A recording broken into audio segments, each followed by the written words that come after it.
J'espère que vous allez bien. Je vous prends, je vous reprends pour un nouveau vlog. Il n'y a pas eu de vlog la semaine dernière. Trop de microbes, trop le rush de Noël. Pas le temps de vous filmer un contenu intéressant. J'avais filmé quelques trucs, mais pas de quoi en faire un vlog. Donc du coup, tout est parti aux oubliettes. Et là, on se retrouve aujourd'hui. On est samedi 26 décembre. J'espère donc que vous avez passé un très bon réveillon et un très bon Noël. Pour ma part, tout fut parfait. Et à l'heure où vous regardez cette vidéo, je pense qu'elle sortira le 2 janvier. Donc je vous souhaite une très belle année 2021. Je vous souhaite d'accomplir tout ce que vous avez envie d'accomplir. Je vous souhaite d'être entouré des gens que vous aimez.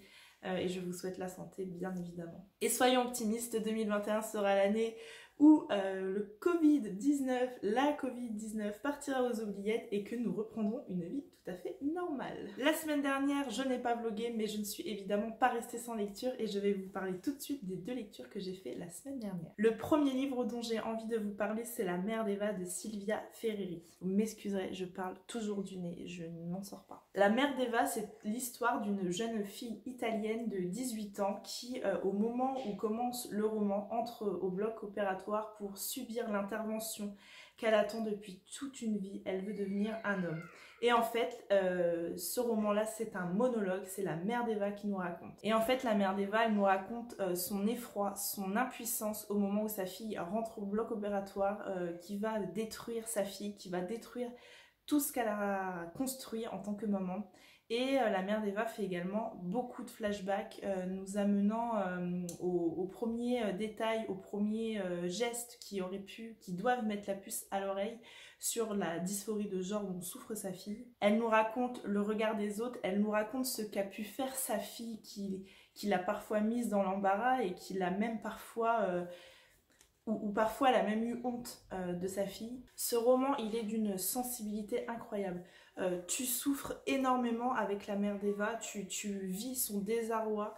Je crois qu'une maman n'aspire qu'à une chose, c'est au bonheur de ses enfants. Et là, tu es avec elle, tu es avec son impuissance face à la tempête émotionnelle que traverse Eva. Tu souffres aussi beaucoup avec Eva qui est prisonnière de ce corps depuis 18 ans qui n'est pas le sien. Elle va très loin, Eva, par moments, et elle ne reculera devant rien. Elle a envie de faire comprendre au monde entier que c'est un homme et que ce n'est pas une femme.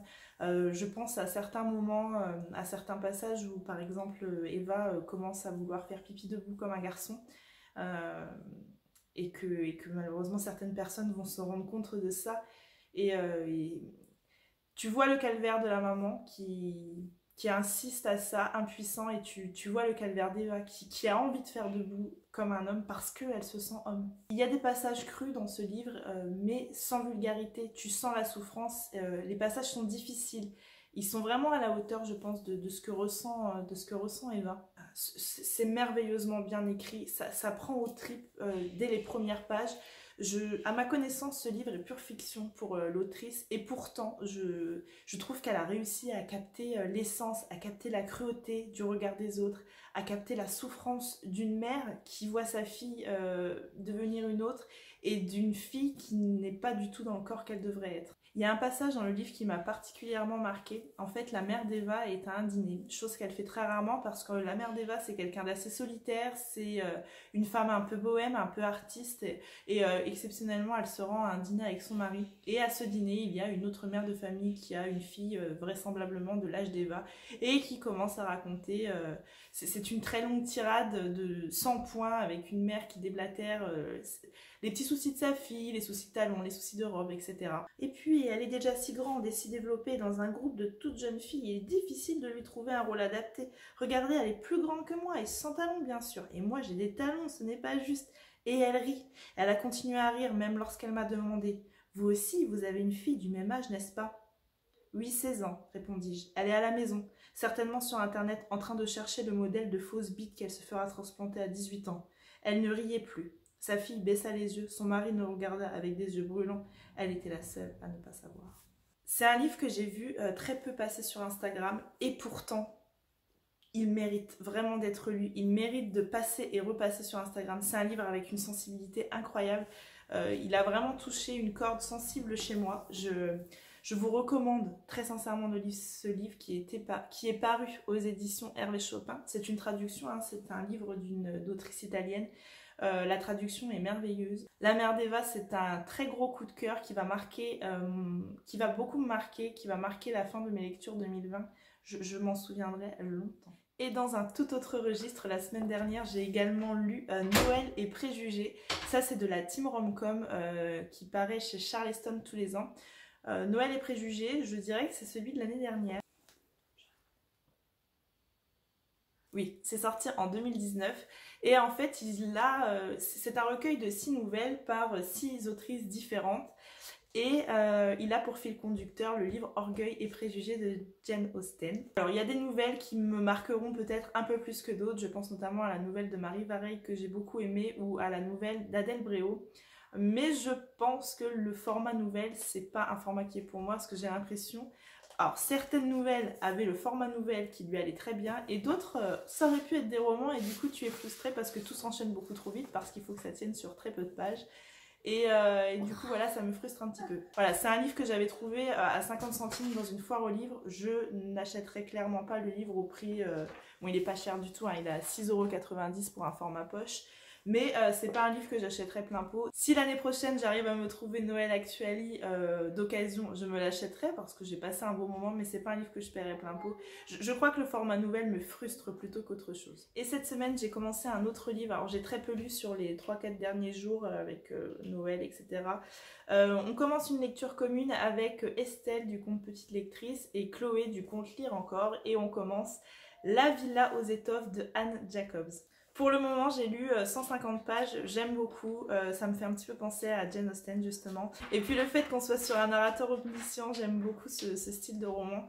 Voilà ce que j'avais à vous dire pour ce matin. J'essaierai de vous reprendre aujourd'hui. Je vous reprendrai un petit peu plus tard. En attendant, je vous laisse pour le moment.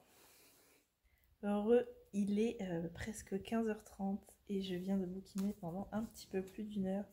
Ça fait du bien de se poser après toute cette agitation autour de Noël. J'aime vraiment beaucoup la Villa aux étoffes. J'en dis pas plus pour l'instant, je garde ça pour le débrief. Mais c'est vraiment cool. Je vais aller réveiller mon fils et vous montrer mes cadeaux de Noël. Alors, j'ai eu des écouteurs sans fil. Si je vous montre l'état des miens, vous me direz que c'était vraiment pas du luxe. Ça, je m'en sers uniquement le soir, en fait, quand j'écoute mon livre sur Audible pour m'endormir. Ensuite, j'ai eu un kit de pyrograveur. Je suis vraiment contente. En fait, pour Noël, là, j'avais vu plein d'inspirations sur Pinterest et j'étais très frustrée. J'en ai parlé à mon mari, je me suis dit que j'aimerais bien en avoir un nouveau. J'avais ça quand j'étais petite, bon, c'était absolument horrible ce que je faisais. Mais là, aujourd'hui, j'avais envie de refaire un peu ça. Il y a le stylo avec toutes les pointes classiques. Et puis, il m'a recommandé des plaques pour aller avec. Il faut que je me trouve des gants parce que, évidemment, ça brûle, les plaques. C'est hyper sympa. Un petit parfum. Et puis, j'ai aussi eu mes couverts, mais ça, je vous les avais déjà montrés. On a mangé avec à Noël, du coup, parce que j'ai eu plusieurs boîtes. Et ils sont top. Voilà pour ce que j'ai eu cette année. Je vais encore avoir plein de choses à vous montrer puisque c'est mon anniversaire la semaine prochaine et que je crois que je vais être encore bien gâtée. Les garçons, eux, sous le sapin, ont eu une avalanche de livres de chez My Little Urban. C'est des livres que je trouve absolument magnifiques. Il en existe pas mal maintenant. Nous, on a commencé évidemment avec celui des dinosaures et là, ils ont eu le livre des animaux préhistoriques, chevaux et poneys. Je sais qu'ils vont en avoir d'autres bientôt. Je vous montre l'intérieur. Ils sont pas donnés, ils sont à 22 €, mais bon, vous vous rendez compte déjà qu'ils sont très grands.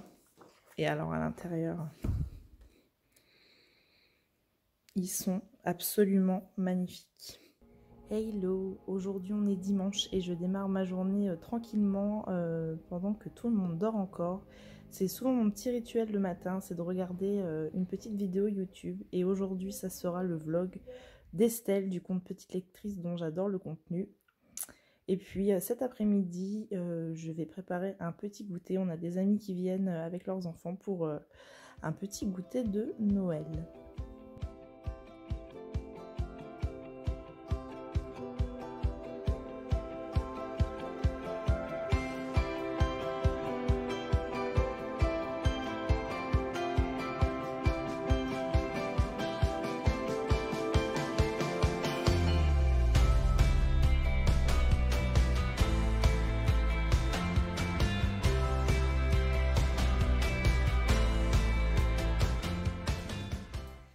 Aujourd'hui, c'est mon anniversaire et je passe un cap, j'ai 30 ans. J'espère que vous allez bien en ce mardi 29 décembre et je suis hyper contente depuis ce matin. J'ai eu plein de messages, plein d'amour, plein de petites attentions sur Instagram, plein de petites attentions de mes proches et voilà.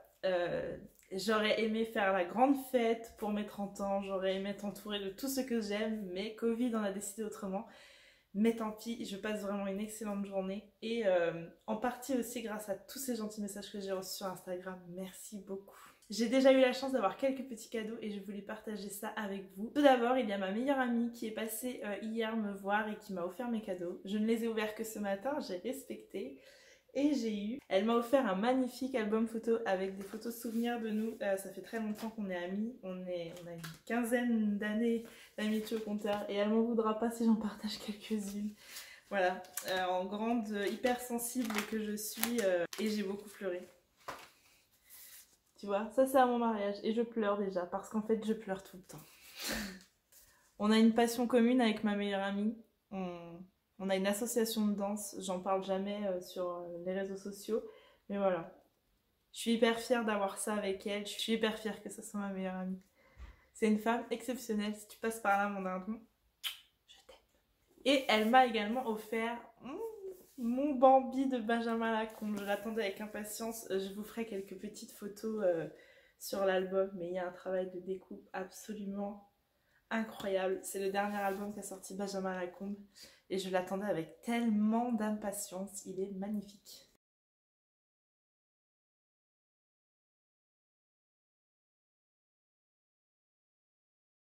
J'ai aussi eu ce matin au courrier une petite carte de ma cousine et ça fait tellement du bien ces petites attentions parce qu'en cette année si particulière où je ne fais pas les choses comme j'aurais voulu, elle m'a envoyé une petite carte et j'avais des petits marque-pages pour l'année 2021, un pour chaque mois et j'ai trouvé ça hyper génial. Jennifer, si tu passes par là, merci. Et par mon mari et mes enfants, j'ai eu 2 T-Box, elles sont absolument sublimes.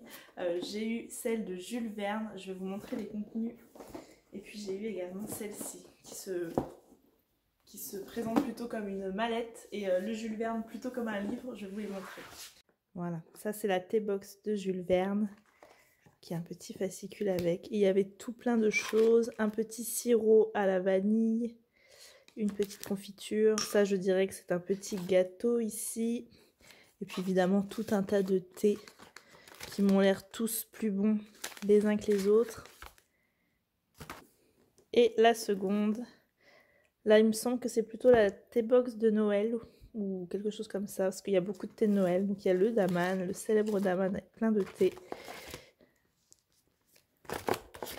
Des petites confitures, celle-là elle a l'air tellement bonne. Un petit sirop, caramel, et puis dedans il y a 2 petites tasses. À une main c'est pas évident. Voilà. Et sinon, niveau lecture, je n'ai pas grand chose à vous dire de plus que ce que je vous ai dit dernièrement. Je suis toujours dans La Villa aux étoffes de Anne Jacob, j'en suis à un petit peu plus de la moitié. Il fait 600 pages, il se lit très bien, mais là, avec les fêtes, on a un rythme un petit peu plus particulier en ce moment, et du coup, je ne lis que quelques chapitres le soir et je m'endors très rapidement. Surtout que mon amie la migraine vient en ce moment me tenir compagnie régulièrement. C'est une lecture commune que je fais avec Chloé du compte Lire Encore qui elle l'a déjà terminée et Estelle et moi on est à la traîne mais on compte bien la rattraper. On se régale vraiment toutes les 3, j'ai hâte de vous en dire plus, j'ai hâte de vous donner mon avis sur ce livre qui sera certainement ma dernière lecture complète de 2020 et donc elle se terminera très bien. Voilà ce que j'avais à vous dire aujourd'hui. Je pense que je vous reprendrai demain parce que j'ai des nouveaux livres qui ont rejoint ma pile à lire et j'ai très envie de vous montrer ça. Évidemment, je pars me faire un petit thé et je vous souhaite une belle après-midi. On est officiellement le 1er janvier, alors bonne année. Alors, j'ai terminé La Villa aux étoffes de Anne Jacobs. Je l'ai terminé avant-hier, il me semble. C'est un livre que je lisais en lecture commune avec Estelle du compte Petite Lectrice et Chloé du compte Lire Encore. Et en fait, dans cette histoire, on va partir à la rencontre de Marie, une jeune orpheline qui se fait embaucher par une famille d'industriels qui travaillent dans une entreprise de textile. Et Marie est embauchée en jeune femme de cuisine, donc parmi les domestiques. Et Et on comprend très vite qu'un secret gravite autour de Marie qui aurait peut-être certainement un lien avec cette famille Melzer. Sur ce roman-là, on est sur un narrateur omniscient, c'est-à-dire qu'on suit un petit peu tous les personnages, on n'est pas focalisé sur Marie, c'est pas Marie qui nous raconte l'histoire, c'est un petit peu tout le monde. Et par moments, donc on est avec Marie, on a l'oreille avec les domestiques, on entend tout ce qui se passe dans les cuisines, on entend les ragots des domestiques, alors il y en a plein, il y a la gouvernante, il y a les femmes de chambre, il y a la femme de cuisine, etc. Et on suit également la famille industrielle. Donc il y a les parents, le père et la mère, et puis il y a les 3 enfants. Il y a Katharina, une jeune femme qui doit faire son entrée dans la cour des grands, entre guillemets. C'est l'époque où on organise des bals, où on arrange les mariages. Et puis il y a sa grande sœur, Elisabeth, et il y a son frère Paul. Les 2 filles, Elisabeth et Katharina, vivent avec leur famille dans la villa, mais Paul, lui, il a un petit peu pris ses distances, il fait ses études, jusqu'à ce qu'il croise le destin de Marie. J'ai vraiment adoré ce roman, j'ai adoré découvrir Marie, j'ai adoré essayer de deviner tous ces petits secrets qui gravitent autour d'elle. Essaye de percer ce mystère, de résoudre cette énigme autour de la naissance un petit peu bizarre de Marie. Et on comprend très vite hein, que c'est lié à la famille Melzer et on essaye de savoir pourquoi. On sait que le père il cache des choses, mais on n'en sait pas plus. Je me suis très rapidement attachée au personnage principal, au personnage de Marie, que j'ai tout de suite trouvé captivante, fascinante, droite dans ses bottes et qui se laisse pas impressionner par cette famille d'industriels, qui se laisse pas démonter parce qu'elle veut percer le mystère, elle veut percer le secret, elle n'en sait pas énormément sur sa naissance et elle veut savoir. Je trouve que tous les personnages ont une importance, vraiment une importance dans ce roman.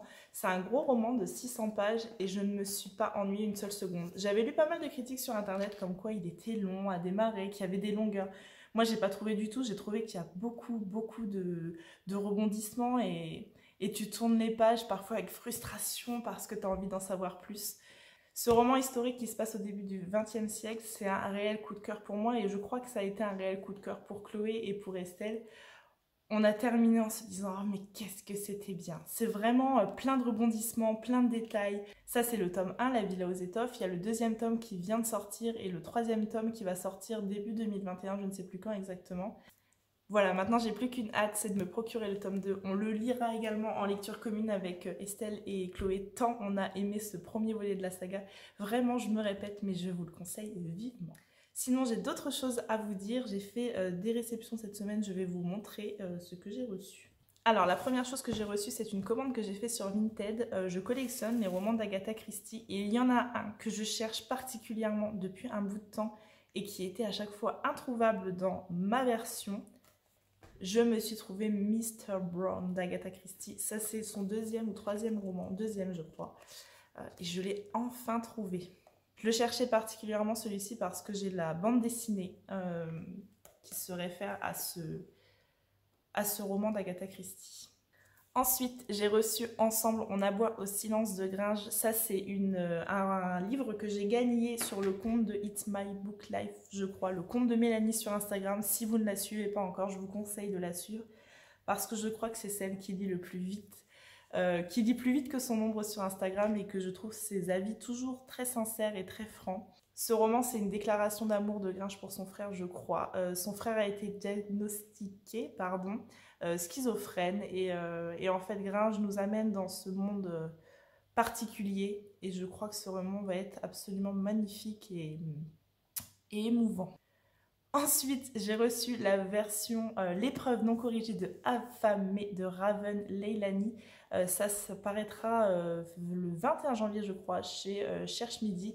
Ça, c'est dans le top 10 de Barack Obama pour les futures sorties. Alors, il a forcément attiré ma curiosité et j'ai eu très envie de le lire. Donc, je suis hyper contente d'avoir reçu cette épreuve. Ensuite, pour moi, l'année 2021 sera sous le signe de la maison d'édition Hauteville puisque je suis partenaire pour l'année. Je suis très fière d'être partenaire pour l'année. Il y a quelques semaines de ça, j'ai pu choisir dans le catalogue parmi les sorties de janvier-février ce que je voulais recevoir et là, j'en ai reçu 2. J'ai reçu la première fois que je t'ai rencontré, c'était un rêve de Colleen Hockley. Déjà la couverture, je la trouve trop belle. Là, je sais que c'est l'histoire d'une jeune femme qui rêve très souvent d'un homme, donc elle est mariée dans la vie, elle est plutôt heureuse dans son couple, mais depuis des années, elle rêve d'un homme jusqu'au jour où, au détour d'un supermarché, elle tombe nez à nez avec lui. Et ensuite, j'ai choisi Avant toi de Jojo Moyes. Les éditions Hauteville ont décidé de refaire une beauté à ce livre vu et revu partout sur Instagram. Je sais juste que c'est l'histoire de Lou, une jeune fille de 26 ans qui vient de perdre son emploi et qui finit par accepter un contrat de 6 mois auprès d'un homme qui est tétraplégique. Et cet homme a envie de mettre fin à ses jours et elle a donc 6 mois pour l'empêcher de passer à l'acte. Ensuite, j'ai gagné un autre concours sur Instagram et j'ai gagné Les étoiles brillent plus fort en hiver de Sophie Joma. Ça, c'est chez Charleston et je remercie de nouveau les éditions Charleston de m'avoir envoyé ce livre. Du coup, celui-ci, on a passé le rush de Noël et ça se passe pendant Noël. Ça se passe aux galeries Hartmann, pure invention de l'autrice. Et du coup, je suis pas sûre de le lire cette année. J'ai beaucoup de lectures à honorer en janvier et le problème c'est qu'il tombe à un moment donné où j'ai pas de temps à lui accorder et qu'après on va se retrouver en février-mars et que là j'aurais passé complètement le côté festif. Puis j'ai le droit de commencer ma pile à lire de décembre un an à l'avance quand même. Ensuite, j'ai reçu un magazine, Cocotte Magazine, c'est le magazine de la mère imparfaite. J'ai été hyper contente d'être contactée pour recevoir ce magazine, il m'a l'air absolument fabuleux et je vous en reparle aussi très rapidement. Pour finir, c'est un achat que j'ai fait au bureau de tabac. Je n'achète absolument jamais de livres en bureau de tabac, je ne suis jamais attirée par ces éditions très jolies. Et pourtant, quand je l'ai vu à 2 €, il m'a appelé et j'ai donc pris le Jules Verne, il était à 1,99 €, Voyage au centre de la Terre. J'ai trouvé la couverture forcément très jolie et puis il est illustré. Donc j'ai été faible et je l'ai pris. Voilà ce que j'avais à vous dire pour ce vlog, je vais le clôturer ici. Je vous montre juste ce que je vais attaquer. La première fois que je t'ai rencontré, c'était un rêve, voilà. Ça sera ma prochaine lecture et donc je vous en parlerai dans le prochain vlog.